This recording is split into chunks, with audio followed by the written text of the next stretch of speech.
I had the table set for 8, crystal glasses, silver cutlery, a roast I'd basted every hour like it owed me its soul. I carved their names into place cards like a child desperate for attention. Mom, Dad, Ethan, Claire, me. I waited. The candles burned low. The food went cold. The silence grew louder. At 6:43 p.m., my phone buzzed. A message from Mom. We decided to eat at Ethan's instead. Happy Thanksgiving, hope you understand. No explanation, no apology, just absence, like I didn't exist. I sat there, alone, staring at their untouched plates, the hollow weight of it all pressing against my chest. When I finally picked up my fork, I couldn't swallow. Every bite tasted like shame, humiliation, years of pretending I wasn't invisible. That's when I heard the door creak open. I turned, expecting echoes or pity, but it was Grandpa. He looked around the room, at the cold dishes, the empty chairs, and finally at me. Still dressed like the perfect host, mascara smudged from holding it together too long. He walked over slowly, took the seat beside me, and said, "They were never coming, sweetheart. Not to this table. Not for you." I blinked. What? He reached into his coat, pulled out a folded letter, and slid it across the linen cloth. I wasn't supposed to show you this, but I'm too old for lies. It was from my mother, dated 3 weeks ago. Dad, please make sure Thanksgiving plans are at Ethan's. It's more convenient, and it's better if my name celebrates on her own. She makes things tense. I read it 3 times. Tense? I wasn't dramatic, I wasn't demanding. I was the one who remembered every birthday, every appointment, every little detail no one else had time for. Yet I was always too much, too thoughtful, too quiet, too eager to belong. And that day, I finally stopped pretending. It wasn't rage, not the screaming, plate-throwing kind. It was colder, calculated, sharp as the bone china they never ate off. I stopped calling, stopped showing up. I gave them nothing to resent because I gave them nothing at all. Until the trust fund. Grandpa passed 2 months later. Stroke, peaceful. At the wake, they showed up in all black and crocodile tears.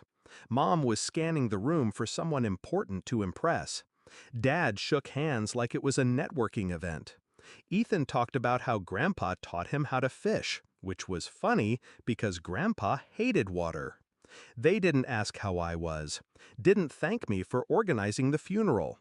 But when the lawyer invited us into the study, they showed interest. Real interest. That's where it unraveled. Per the will, all assets, including properties and the $3.2 million trust, are to be inherited by my name. Silence. Mom blinked like she didn't understand English. Dad cleared his throat. Ethan laughed, actually laughed, then said, "That can't be right." The lawyer calmly slid over a notarized document. Grandpa's handwriting was clear. To the only person who ever sat with me when no one else would. They turned on me like dogs sniffing blood. Mom accused me of manipulating him. Ethan said I must have forged it. Dad, who hadn't looked me in the eye in years, told me I was being selfish. Selfish. I didn't yell. I didn't flinch. I reached into my bag and pulled out a USB. Here's a video of Grandpa recording the will. Date-stamped. Witnessed. Legal. Also, here's a copy of the Thanksgiving message Mom sent, just in case we're rewriting history. The room froze. Then Ethan snapped, "You think money makes you better than us?" I smiled, slowly. No, but it does mean I never have to sit at your table again. A month later, I heard they were applying for a home loan. Big house, bigger ego. Ethan's startup was failing quietly, and their current mortgage was underwater. Problem was, the bank needed a guarantor. And 6 months ago, I'd agreed, when I was stupid enough to believe they cared.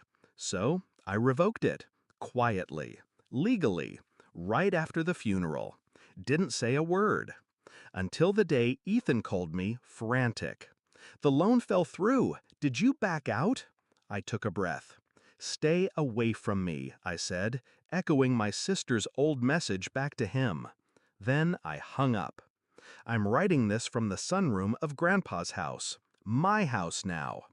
Morning light pours through the stained glass, and silence, for once, feels like peace, not punishment. I'm not bitter. I'm awake. I spent years trying to earn love that came with conditions. Years trying to pull up a chair to a table where I was always an afterthought. But Grandpa, he built me a new table. And I sit at the head of it, alone, maybe, but never begging again. They feasted on comfort. I learned how to survive on truth.